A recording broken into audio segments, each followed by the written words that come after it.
Bonjour tout le monde. Merci de vous être déplacés pour cette belle activité, conférence autour de l'exposition de Stella Lopez Solis.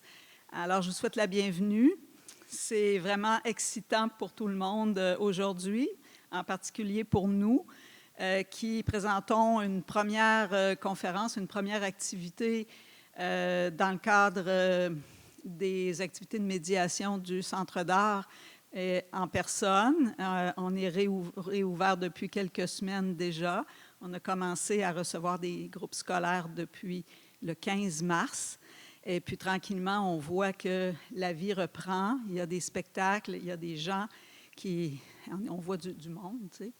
C'est quand même assez touchant. Et, et cette conférence est vraiment une première pour nous, mais une première pour 2021, mais aussi c'est pour souligner une nouvelle entente qu'on vient de faire avec l'UTA qui s'amorce aujourd'hui et qui, je l'espère, va se poursuivre dans le futur par différentes activités. Alors, sans plus tarder, je vais vous présenter notre conférencière invitée, Madame Marie Perrault, qui est commissaire de l'exposition Les Voix basses d'Estela Lopez Solis. Et Marie est une historienne de l'art qui est bien connue au Québec, qui œuvre depuis une trentaine d'années dans le champ des arts visuels. Elle va vous parler un petit peu de son parcours. Elle a travaillé à réaliser en tant que commissaire des expositions. Elle a fait de l'écriture, de la rédaction de textes également.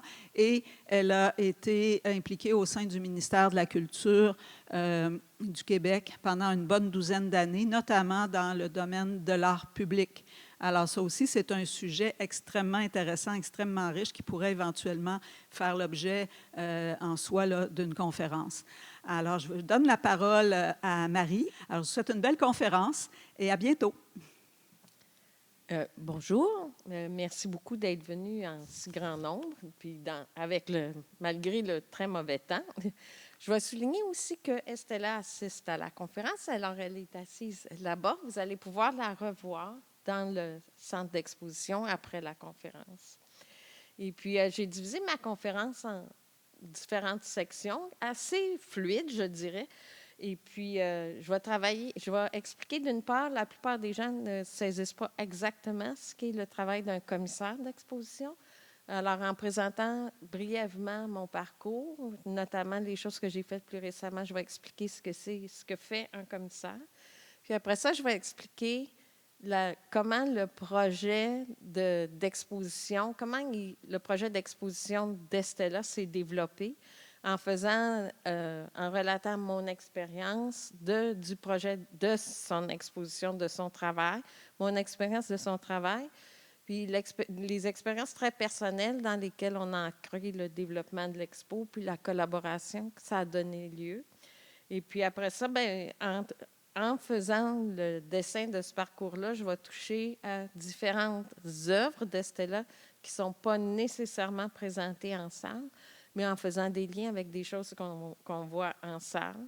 Et puis, alors, ça va un peu faire le tour du projet d'exposition qui est présenté au Centre d'art Jacques et Michel Auger. Alors, dans son volet public et dans certains éléments de son volet qui seront pas accessibles pour vous maintenant. Alors, qui suis-je? Je suis une commissaire, je suis une auteure, commissaire, consultante. Puis, comme le disait Dominique, j'ai été chargée de projet au service d'intégration des arts à l'architecture pour le ministère Culture et Communication. Et je me suis aussi occupée des subventions au fonctionnement en muséologie. Et puis, mon activité en art contemporain, c'est vraiment à partir de ma réflexion sur les œuvres d'art, j'ancre une réflexion plus large sur la société qui m'entoure. Avec le temps, je suis devenue une spécialiste de l'art, mais ce n'est pas vraiment un vocable auquel je crois. Pour moi, l'art contemporain, ça a été un point d'accès pour me brancher sur le monde qui m'entoure maintenant. Alors, je n'ai jamais travaillé en art contemporain comme une spécialiste. J'ai touché un peu à de l'art numérique, à différentes formes d'art. Je n'ai jamais été spécialiste d'enjeux en particulier, que ce soit du féminisme ou que ce soit de médium en particulier. J'ai beaucoup été dirigée ou menée par ce que j'appellerais une curiosité, tout simplement, comme celle qu'on a tous les jours pour différentes choses. Alors, c'est une curiosité qui est alimentée parfois par les œuvres d'art, qui m'interpellent. Parfois, je suis interpellée par des enjeux sociaux dans lesquels j'évolue, puis je les retrouve dans les œuvres d'art. Alors, c'est comme un jeu de va-et-vient entre les deux. C'est un petit peu comme ça que j'ai travaillé. Et puis, j'ai toujours été, dans mes projets, essayer d'être assez fidèle à l'expérience personnelle que j'avais des œuvres, plutôt que d'être tirée vers un discours plus savant, que j'appellerais un discours plus de connaissance. Vous allez voir, la conférence est un peu faite à cette image-là. Ce n'est pas une conférence qui se veut savante sur l'œuvre d'art, sur le travail de Stella. C'est vraiment une conférence qui veut communiquer l'expérience du travail, puis qui veut communiquer au public l'expérience que j'ai eue du travail pour la partager. Alors, c'est un petit peu comme ça que ça va se développer. Alors, j'ai dans mes expositions récentes, avant la pandémie, l'exposition de Estela Lopez Solis a été reportée 3 fois. En fait, elle devait commencer quand la pandémie a commencé, presque. Ça a été reporté 3 fois. C'est la première exposition que je monte depuis que les centres d'exposition ont été fermés. Alors, avant, j'ai été commissaire dans mes projets les plus récents.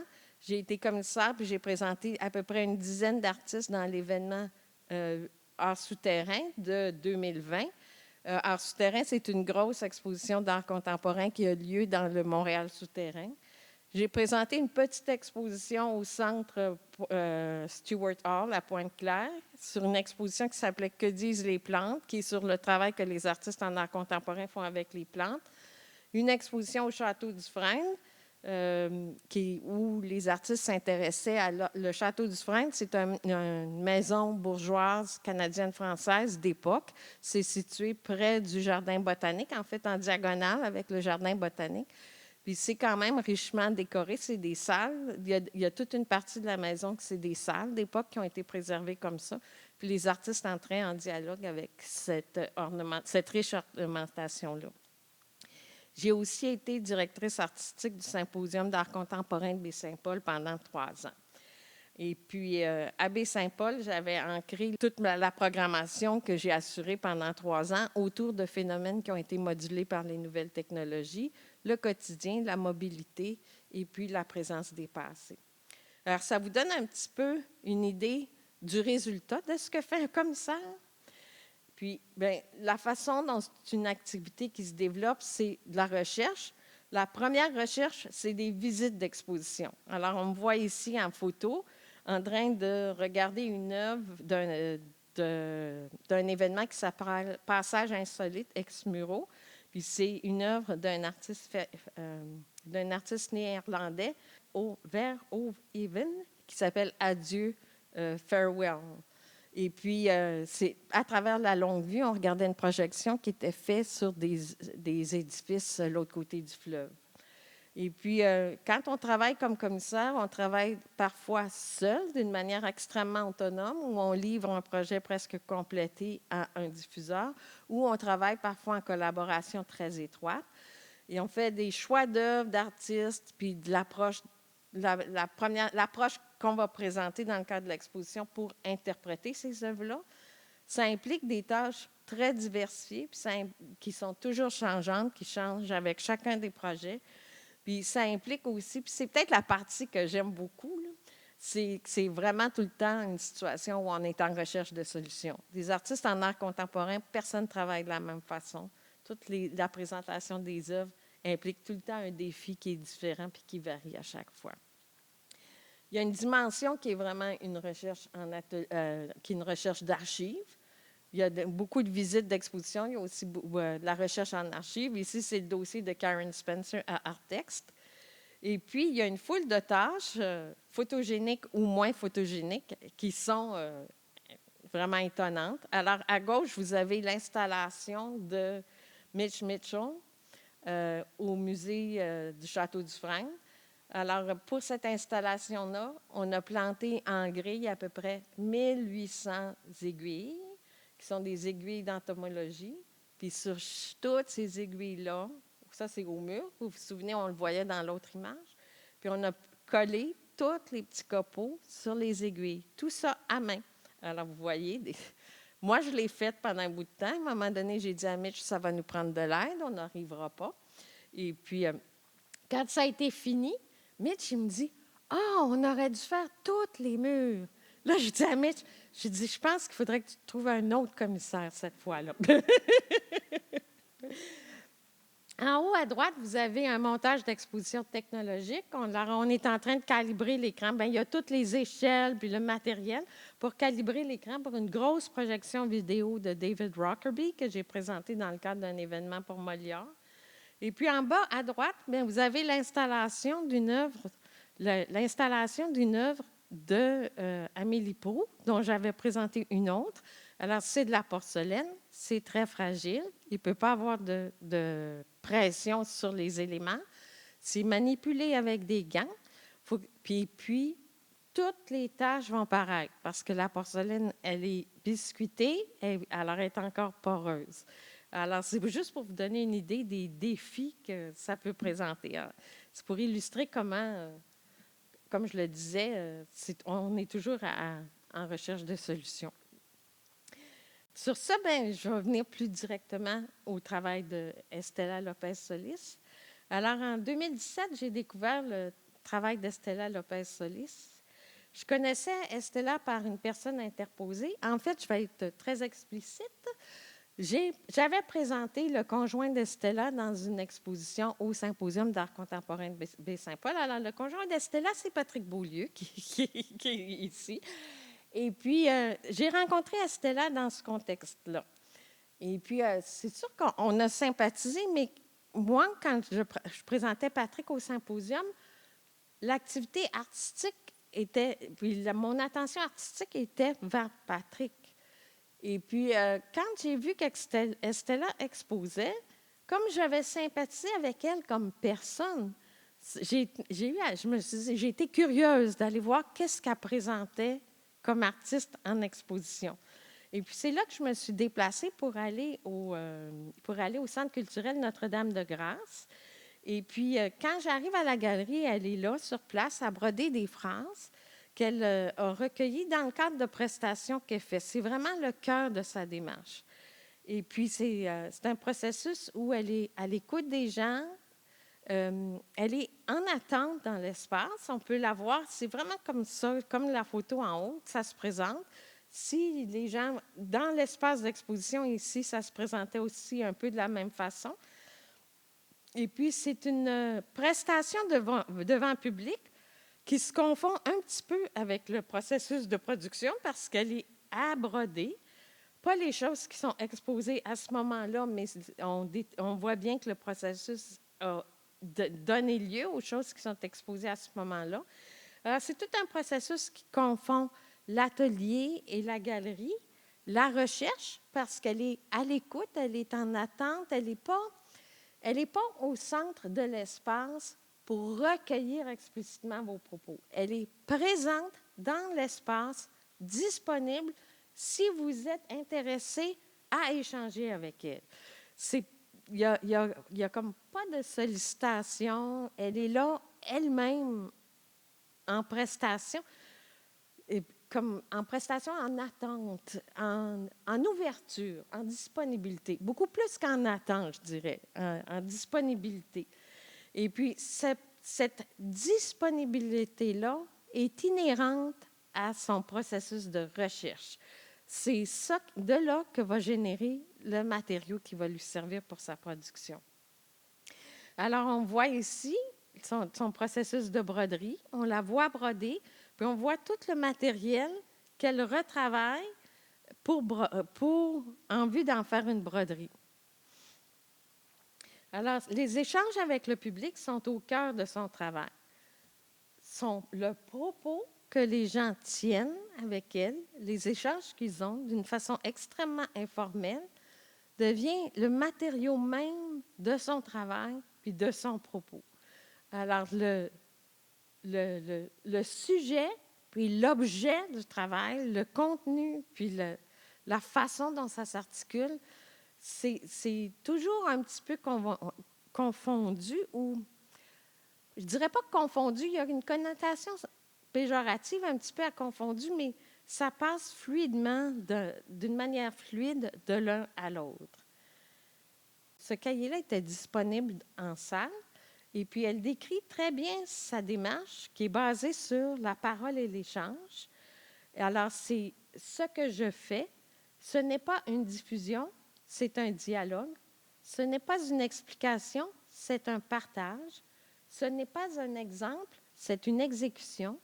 Ce n'est pas une représentation, c'est un travail mis en évidence. Ce n'est pas une journée à l'atelier en solitaire, c'est une journée dans une galerie avec les autres. Ce n'est pas une mise en scène, c'est une concentration de matériel pour le travail. Ce n'est pas un travail interstitiel, c'est un travail ininterrompu. Ce n'est pas moi, c'est un travail qui se fait. Ce n'est pas un objet, c'est une exploration. Ce n'est pas de côtoyer des visiteurs, c'est d'accueillir des invités. Alors, je dirais que toute cette affirmation-là est vraiment au cœur de son travail. Puis quand elle dit, je vais revenir sur un élément, elle dit, ce n'est pas moi, c'est un travail qui se fait. C'est important de comprendre son rôle dans la démarche. Elle agit, toute sa démarche est axée sur le fait d'écouter les gens, d'accueillir et de cueillir des propos que les gens lui partagent et de les relayer. Sa parole à elle est assumée juste comme relais. Et puis, quand on regarde les phrases, toutes les phrases sont au féminin. Alors, elle s'approprie le texte pour le traduire comme si elle l'avait pris, mais elle vient porter la parole des autres. Elle ne prend pas le propos pour elle-même. Alors, en quelque part, elle travaille vraiment en étroite complicité avec les gens, puis dans une prise de parole qui relève de cet échange-là qu'elle installe puis qu'elle instaure. Et puis, je dirais que le projet d'exposition qu'on a développé ensemble a été développé dans le même esprit. Ça a été un projet d'exposition développé comme en étroite collaboration. Et puis, comme commissaire, c'est probablement une des artistes avec qui j'ai travaillé de la façon la plus étroite. Il y a des idées d'exposition qui ont émané d'Estella, il y a des idées d'exposition qui ont émané de moi. Et puis, j'ai vraiment eu le sentiment qu'on portait le projet ensemble. Et puis, ça a été très, très différent d'une expérience d'exposition qui engage des choix précis de commissaires, notamment comme quand on fait une exposition de groupe où on va choisir telle œuvre, telle œuvre, telle œuvre. J'ai eu l'impression que c'était vraiment une exposition qui s'est développée d'une façon organique à travers nos échanges. Alors, j'ai eu le sentiment d'intervenir en appui à son travail et j'ai vraiment senti moi-même un appui à mon propre travail. Dans son travail, elle nomme tout le temps le travail de prestation dans l'espace public. Pour l'exposition au Centre Notre-Dame-de-Grâce, la prestation, les performances, quand elle est là, c'est le travail qu'elle nomme hantise. Puis quand la présentation des objets dans l'espace, c'est le travail qu'elle nomme la série susurrante. Alors, la série susurrante est au cœur de l'exposition ici au Centre d'art Jacques et Michel Auger. Et puis, ça consiste en des broderies blanches faites à la main avec un fil de coton sur des têtes d'oreiller usagées. Alors, d'une part, la broderie blanche est lisible et, en tout cas, demande une espèce de temps de repos puis un temps de ralentissement pour être perceptible, Parce qu'autrement, vite fait, c'est du blanc sur blanc. Là. C'est pas quelque chose qui est d'emblée spectaculaire et lisible instantanément. Alors, je ne suis pas celle qu'il pense, échouée complètement, et puis je ne peux pas bouger. C'est des pensées noires du public qu'elle recueillait. Et puis, dans notre psyché, on est toujours porté par des pensées lumineuses qui nous projettent. Puis, on est aussi ralenti par des pensées noires qu'on a héritées, qu'on a entendues, qu'on a faites siennes, et puis qui limitent un petit peu tout notre élan de créativité. Alors, c'est un petit peu qui limite un peu, nous empêche de donner le meilleur de nous-mêmes. Il faut nommer les choses aussi simplement. Alors, c'est vraiment ce type de pensée-là, dans le cadre de hantise, qu'elle représentait dans le cadre de Susurrantes, les œuvres susurrantes. À l'époque, quand moi j'ai visité l'expo, je venais de terminer mon mandat au symposium. J'étais entre moi-même, entre 2-3 projets. J'avais près de 60 ans.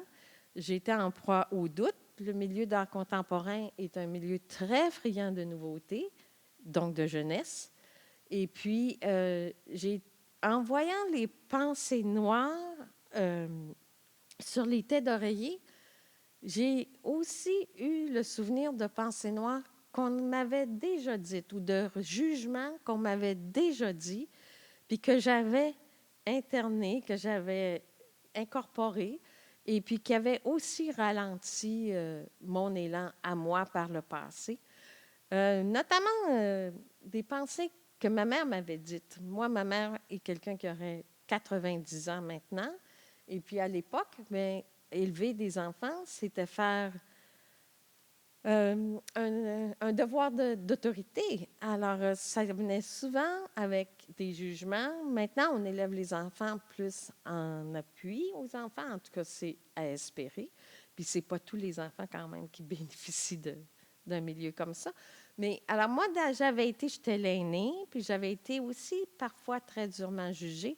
Alors, dans l'exposition d'Estella, j'ai revécu aussi, sans en revivre la souffrance, parce qu'il y avait quand même du temps qui s'était passé, mais je me suis reconnue dans cette vulnérabilité-là, puis d'avoir été habitée par les mêmes pensées.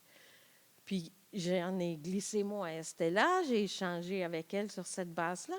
Puis quand je suis sortie de l'exposition, j'ai eu vraiment le sentiment de laisser chez elle, à ses soins, ces pensées noires-là. J'ai senti un très, très grand sentiment d'apaisement. À la suite de la participation à un jury pour la programmation du Centre d'art Jacques et Michel Auger, où j'ai défendu le dossier d'Estella parce qu'elle avait soumise dans l'appel de dossier. Et puis, je me suis trouvée à être par hasard sur un jury qui l'évaluait. J'ai défendu le dossier d'Estella et j'ai dû être assez convaincante parce que quelques mois après, Dominique m'a rappelé pour me demander si j'accepterais d'assumer le commissariat de cette exposition-là. Tout de suite, avec cette invitation-là, ma décision était prise de ancrer la conception puis le développement de l'exposition dans cette expérience-là que j'avais vécue, de déposer les pensées noires qui m'avaient habité assez bon soin, de les laisser à l'aiguille. Quelque part, elle va en prendre soin, elle va y mettre tellement de temps pour les broder, pour les inscrire. Nous, on peut aller ailleurs, il y a quelqu'un qui s'en occupe. Ou je ne sais pas, mais c'est comme, je l'ai vécu un peu comme ça, puis c'était clair pour moi que ma priorité puis on a discuté, moi puis Estella, ma priorité dans l'exposition, c'était de faire revivre un peu ce sentiment-là puis cette expérience-là aux gens.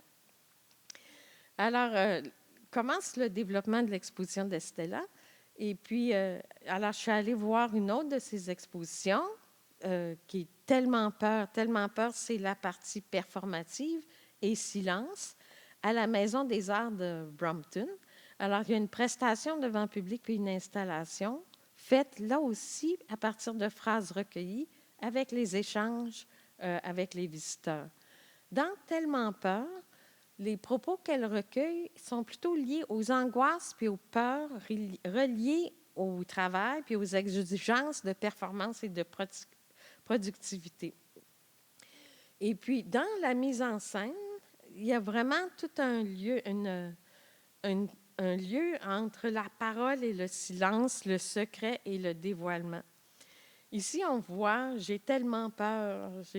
On voit le matériel de base de son exposition, qui sont les propos qu'elle recueille, qu'elle réécrit et retranscrit pour finalement broder. Et puis, ici, on la voit en performance.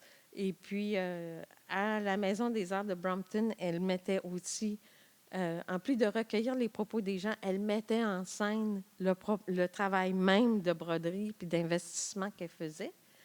Et puis, alors, c'est vraiment un travail qui table sur l'introspection, mais une introspection qui est par lequel on ne se replie pas sur soi-même, mais par lequel on s'ouvre aux autres en atteignant notre partie la plus vulnérable, qui est celle qu'on partage avec les autres.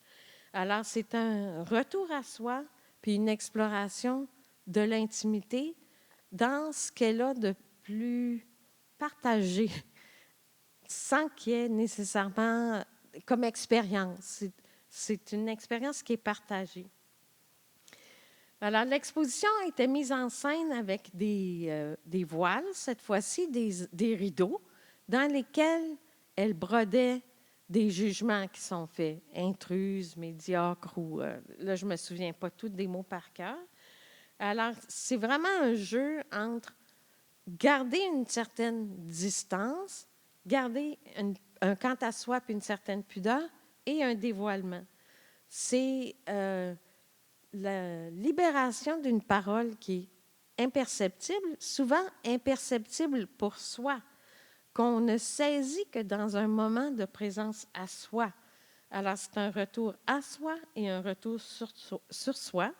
Puis, il y a quelque chose dans les mots qu'elle recueille qui sont de l'ordre des mots qu'on ne peut pas dire, du secret qu'on dévoile et de la confidence. Alors, les œuvres sont toujours présentées en mettant en tension le visible, la présence des mots brodés, l'investissement qu'ils représentent, puis le lisible.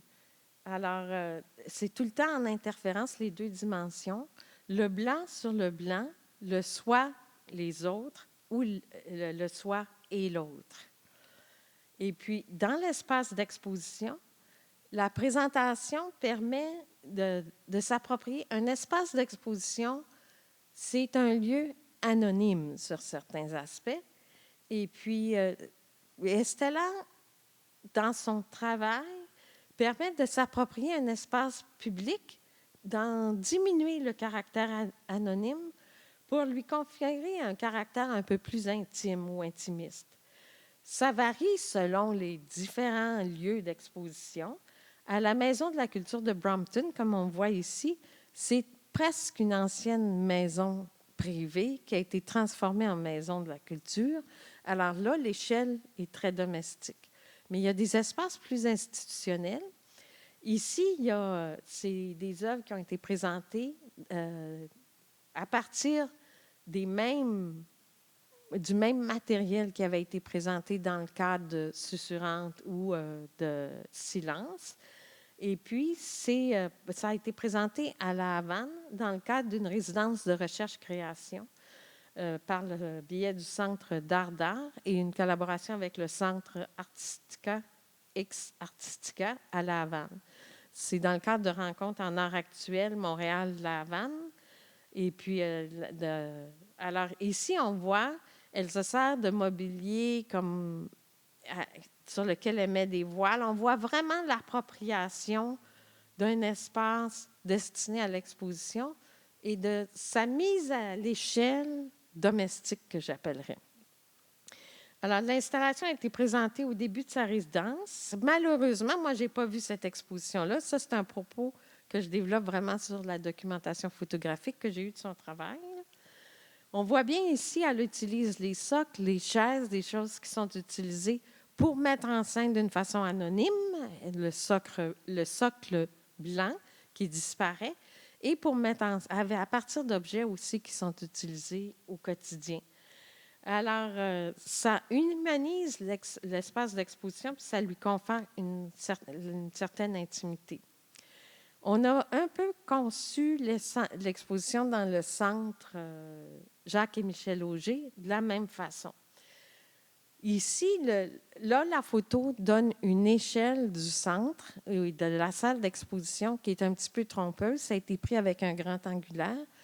La salle n'est pas aussi monumentale, alors elle n'a pas elle donne quand même pas cet effet de neutralité qu'on voit dans la diapositive. Mais c'est une présentation qui est tout de même un petit peu plus formelle dans les choix qu'on a faits. Les éléments sont présentés un petit peu comme on présente des œuvres d'art en séquence de tableaux.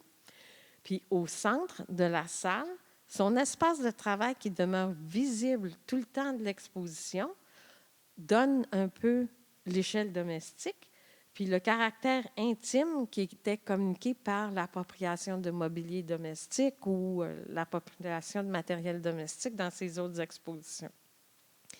Par ailleurs, dans l'espace d'exposition, il y a tout le temps, une bande sonore qui est à peine perceptible. Le niveau sonore, le niveau sonore la rend très audible, mais le débit sonore, les phrases, il y a un grand espace entre les phrases. Alors, c'est comme si les énoncés surgissent. C'est vraiment un élément dans l'espace ici qui contribue à donner un caractère humain et vivant à l'espace, puis qui contribue à rendre beaucoup plus intime la perception de l'exposition. Alors, il y a 3 blocs, c'est articulé autour de 3 blocs de phrases. Un premier qu'elle catégorise comme des blocs qui sont sinjuriés. Alors, il y a profiteuse, impostrice, intruse, ingrate, égoïste et médiocre. C'est aussi des phrases que vous allez voir dans les papiers gaufrés. Il y a un autre bloc qui est s'effacer, puis ça, c'est silencieuse et sans gloire, effacée et discrète, toujours grise, vouée à l'oubli.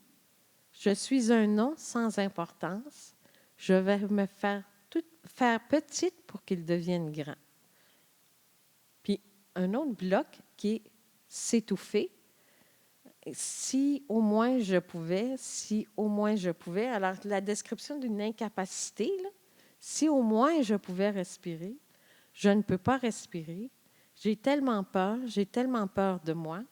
Impardonnable, il ne faut pas qu'il le sache. Alors, c'est vraiment dans l'espace d'exposition, ces phrases-là émergent. En fait, avant que Estella m'en donne le script, je n'avais pas saisi leur organisation aussi systématique parce que la bande sonore les fait émerger d'une façon comme elles apparaissent, comme les pensées noires viennent nous hanter, comme elles surgissent tout à coup, comme whoop. Et puis là, on essaie de composer avec puis qu'elles disparaissent.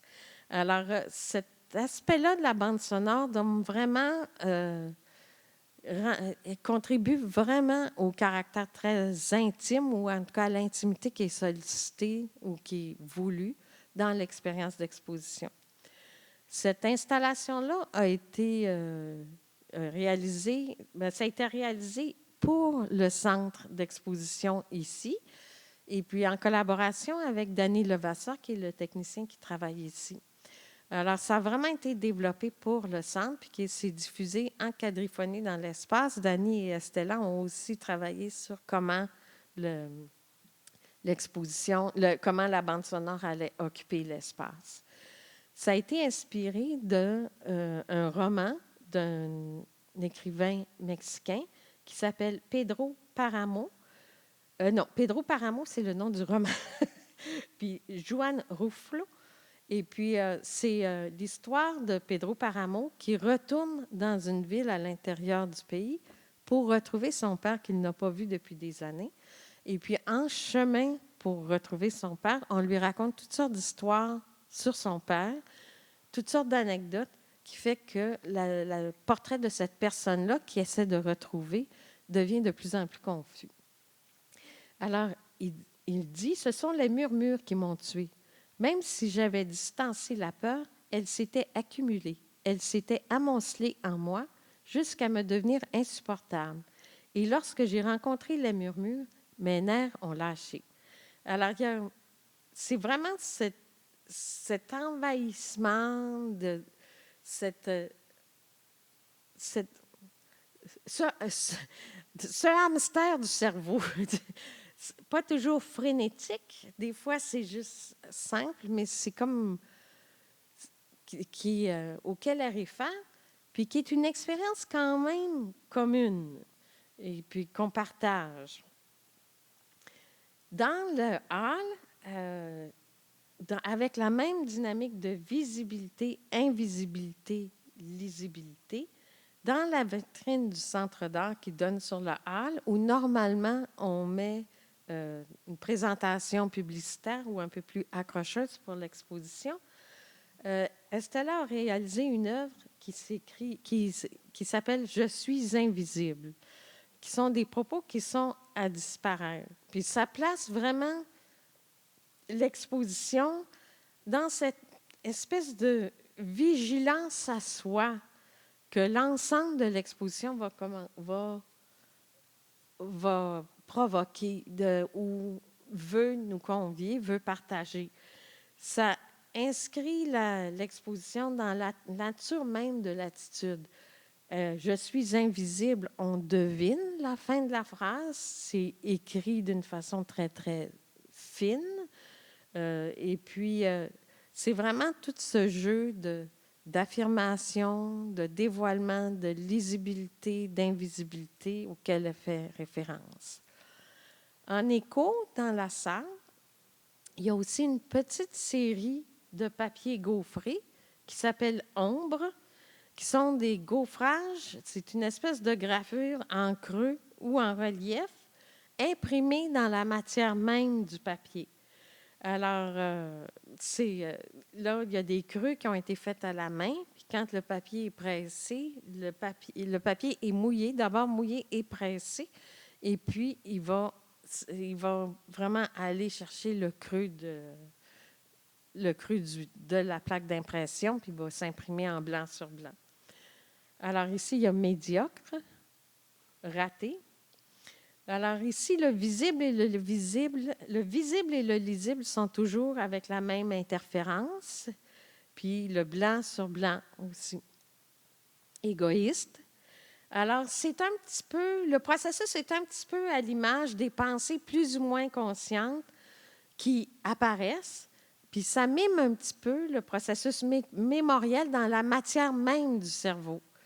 Alors, c'est un peu ce que je trouvais intéressant. Et puis, le papier porte une empreinte, à la limite une blessure. Et puis, moi, je l'ai relié ici à un travail. C'est la seule fois dans ma conférence où je fais référence au travail d'un autre artiste, mais je l'ai relié à un travail de Dinah Danger, qui est une artiste autochtone. Et puis là, c'est une photographie d'un motif perlé imprimé dans sa peau.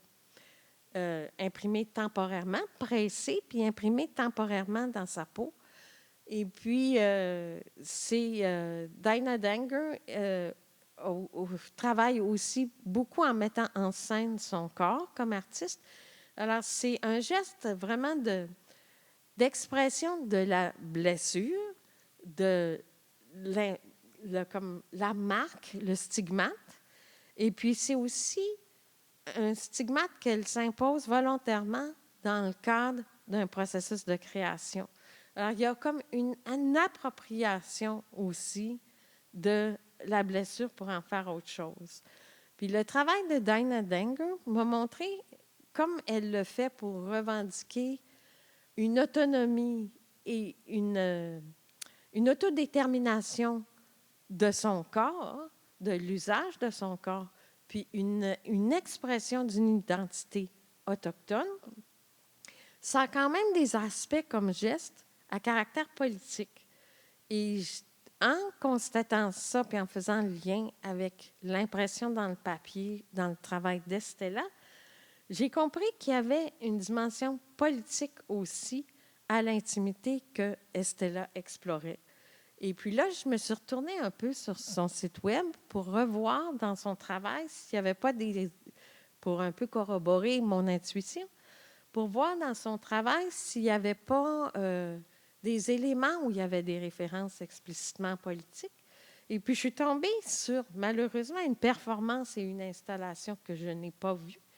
La performance avait lieu en même temps à la même résidence à La Havane. Ça s'est passé. La résidence, Estella a monté l'exposition au début de sa résidence. Puis dans le processus, puis dans le temps du séjour en résidence, elle a travaillé à développer des installations, des performances, pardon, dont des performances réalisées autour de la cumbia. La cumbia, c'est une musique et une danse traditionnelle de l'Amérique du Sud, notamment du Mexique, qui est le pays d'origine d'Estella, et qu'elle a entendu tout au cours de son enfance. C'est une musique, c'est des musiques la cumbia, c'est une musique et une danse qui est considérée comme vulgaire. Et puis, c'est à l'origine un rythme de tambour de l'Afrique de l'Ouest. Cumbia, ça vient d'un mot bantou de Guinée équatoriale. Puis c'était les chants des esclaves qui ont été importés en Amérique dans la traite négrière. Et puis, auquel, avec le temps, se sont greffées des influences indigènes, autochtones, et puis d'autres instruments l'ocarina, les flûtes de pan ou des trucs comme ça, qui sont développés dans les différents pays d'Amérique du Sud depuis la Colombie. Alors, puis qui ont emprunté aux musiques populaires. Encore aujourd'hui, la cumbia est pratiquée comme une danse populaire en couple, souvent un peu comme une danse sociale. Puis il y a vraiment des groupes de gens qui vont danser la cumbia, un peu comme il y a des groupes de tango. Puis ça comporte toujours le même rythme caractéristique des chants d'esclaves. Et puis, ça comporte aussi toujours la même connotation d'expression populaire. Et puis, de ne pas être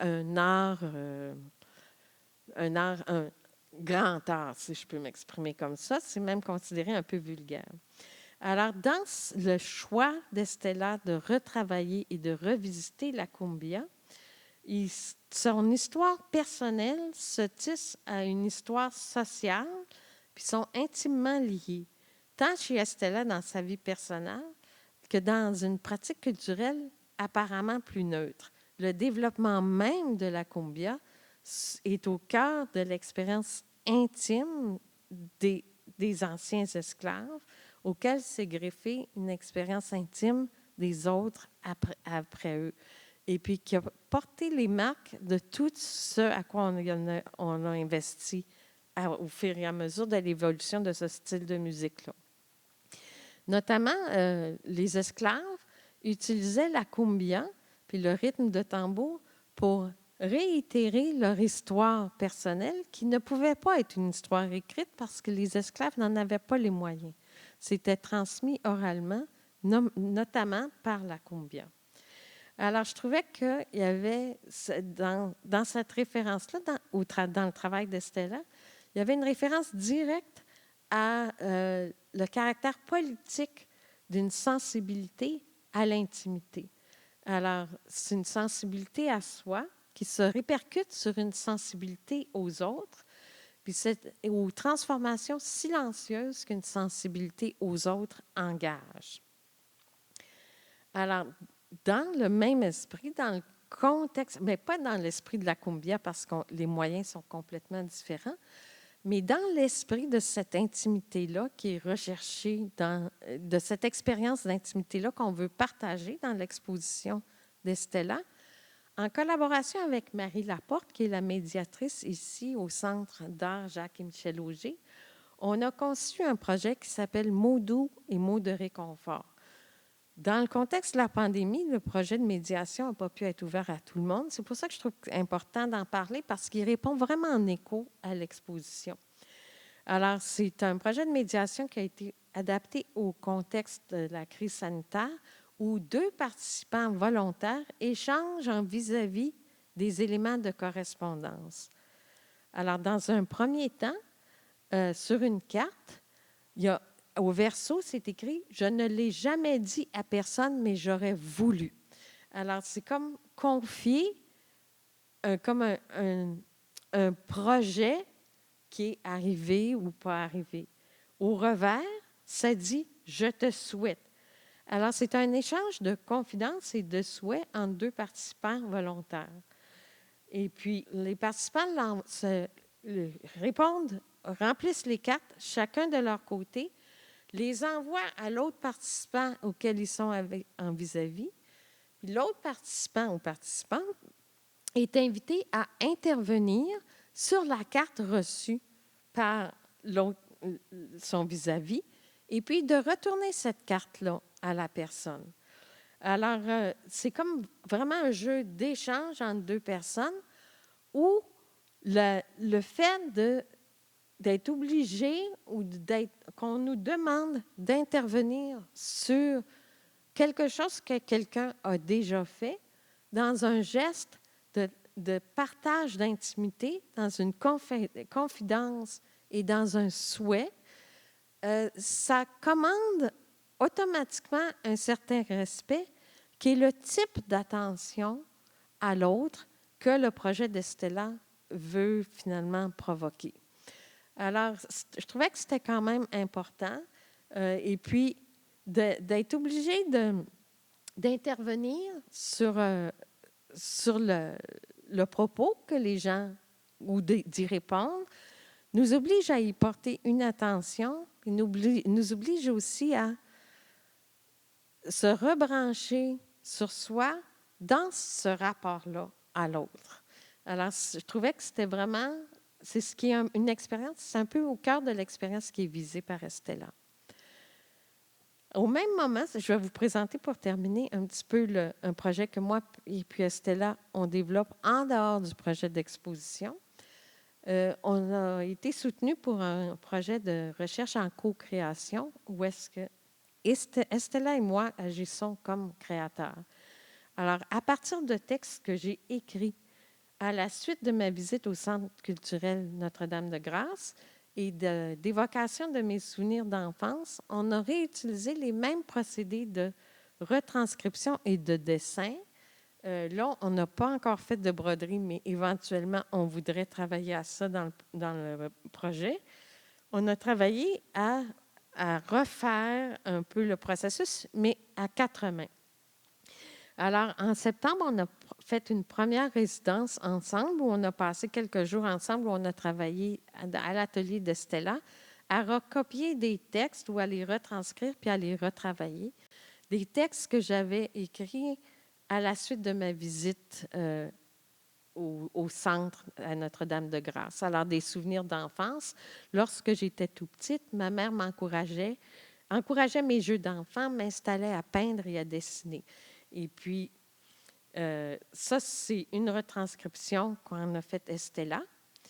Ça, c'est à la fin, quand le projet a évolué, quand la pandémie est arrivée, on s'est mis à travailler sur du papier plus petit qu'on échangeait en s'envoyant les lettres.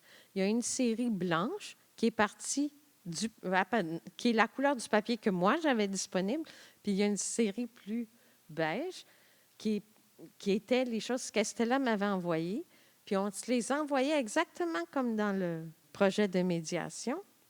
Et puis, on intervenait, on effaçait, puis on intervenait sur ce que l'autre avait fait, puis on le retournait, puis il y avait un va-et-vient entre les œuvres.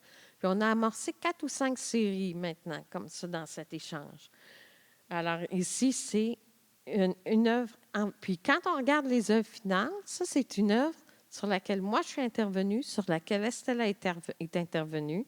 Et puis, on ne distingue plus nos interventions respectives, sauf des fois dans des détails. Mais moi, personnellement, je suis plus capable de savoir ce que j'ai fait là-dedans. Alors, au fil du temps, avec le texte, se sont ajouté des photos d'enfance d'Estella et moi, et puis des photos de notre processus qu'on a documenté en cours de route. Alors ici, on voit moi, enfant, un travail de dessin à partir d'une photo de moi, enfant, et d'une documentation photographique d'une performance d'Estella. Et ici, ben, c'est moi, enfant, et puis moi, dans le cadre d'une résidence. Alors, le projet est tout construit autour d'une expérience de transformation silencieuse, arrimée à une expérience d'intimité.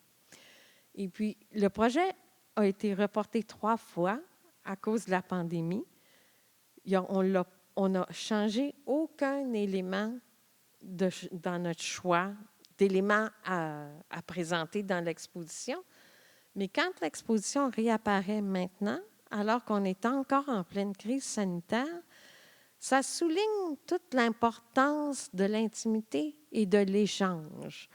Puis ça souligne toute la part d'humanité que la crise sanitaire a un peu, je dirais pas évacué, mais à tout le moins estompé. Et puis, il y a toute une intimité qui s'est développée dans ce projet-là, puis qui est possible dans la rencontre de l'autre, mais qui n'est pas possible de la même manière par écran interposé. Alors, c'est un petit peu long. C'est par hasard que l'exposition arrive, puis que c'est la première qui est présentée au centre après la pandémie. Et puis, la puissance de l'intimité dans la rencontre de l'autre, dans l'acceptation d'une vulnérabilité commune et puis d'une présence à soi commune et puis de la foi dans la puissance de cette expérience-là, c'est vraiment comme à propos dans le contexte. Et puis, c'est vraiment un lieu de partage qu'on veut vous présenter comme un idéal ou en tout cas un objectif à atteindre. Et puis, ça a beaucoup, beaucoup été alimenté. L'orientation de l'exposition sur Estella dans ce sens-là a beaucoup été orientée par le bouleversement initial que j'ai senti moi-même devant son travail, puis les transformations silencieuses que ça l'a opéré chez moi. Puis je souhaite vraiment que l'ouverture à l'autre qu'elle met de l'avant dans son travail vous permette un cheminement personnel similaire. Alors, bien, merci beaucoup. Puis, bien,